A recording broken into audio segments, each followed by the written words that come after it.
the Porsche 918 Spyder. Everyone loves this car, so let's have a look at it. The steering wheel is pretty much the same you'll find on 911 models. You have the same buttons here, but there is a different knob here on this model. So this is actually for the drive mode, and as you can see, there's a red button on the center. There's some more buttons on the left hand side. Pretty much the same controls and buttons everywhere, but of course the interior in this car is very different. So you have a couple of different screens. You have this one for the navigation, which needs a calibration. Then you have the electronic stability control button, suspension button, and others on the top. Then you have a computer screen, and of course you have some shortcuts underneath it, so that you can easily scroll through menus, and there are unlimited options in this computer screen, so you can control pretty much everything from let's say from the interior. Now here I'm inside the interior menu, and you can see that there's options for the language. There's display for the instrument panel, because those dials were all digital, so you can choose whichever information you want the dials to show, and which dials you want to show it to. You can customize everything. For the exterior, you can even control the rear wing. Do you want to keep it up or down? It's all up to you. And yeah, that's how you can control every aspect of the car just by pressing whatever option you want. You can even control functions for the headlights and so on and so forth. There's a lot of things to do.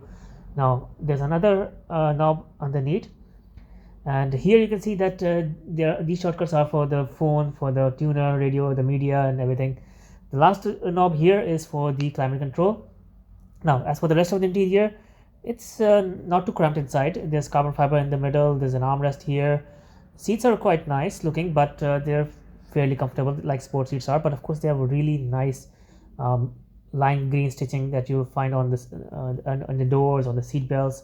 It's everywhere. As for the roof is actually consisting of two panels which are removable and which can make it an open top sports car. That's interesting. So of course you get lighting, which is obvious. So just playing around with the controls just to see maybe there's some hidden feature I can discover. Yeah, other than that, interior is quite nice. The whole design, everything is nice. You have carbon fiber everywhere. You have nice padding everywhere on the door as well. And then on the inside, you have the typical buttons for locking the doors, the windows, adjusting the side mirror, stuff like that, the boarding things. And yeah, you also have a little bit of carbon fiber everywhere. So now let's look at the exterior. So let's put this car to sleep, and let's have a look at what this car really looks like from the outside. Oh yes, there's one more thing I forgot to mention. There's a small space here you can put your phone in. That's pretty much it. Other than that, it's a very sleek, futuristic, and not very practical interior. I wouldn't have it any other way.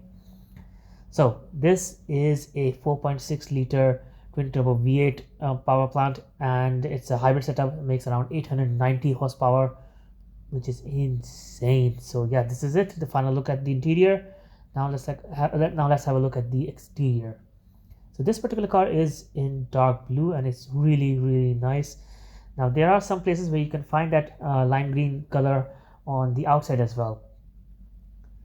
So here you have the 4 headlights. Now this design was of course later copied in the Cayenne and Panamera models. So yeah, overall the car looks really nice. Here let's have a look at the rear end.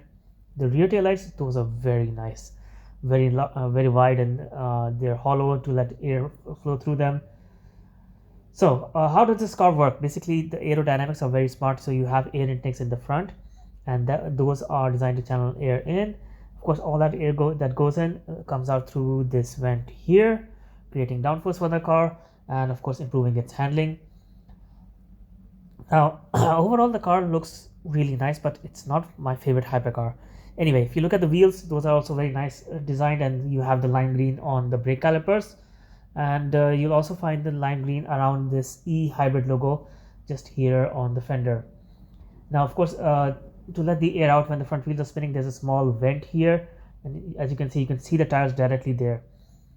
So it's very aerodynamic, and here you have the fuel filler cup. On the other side you have the battery charger cap, and this is the engine bay. You can see there's a lot of grill to let the hot air out, and of course one interesting thing about this design is that the exhaust pipes are on the top, so that leaves a large undisturbed area for the diffuser. And you also have a large grills here Above and below the taillights, those are of course to let some of the air from the engine bay out and some of the air from the rear fenders out, so that air doesn't build up inside the fenders, and it creates a lot of pressure that isn't good for aerodynamics. So this is what the 918 Spyder is all about. So I'm here at Tomini Classics, and they have of course lots of classics, like fairly old 911 GT3. Then you have two classic Porsches, you have a nice Ford GT from 2005, and you have another silver 918. If you think the 918 Spyder is special, check out my videos for the 911 GT1, the road going version, and the racing car. So I was lucky enough to go to some events, see some Le Mans racing cars, rally racing cars, or Porsches. Just head on down to the video's description for names and links. I also have a video of the Porsche 959.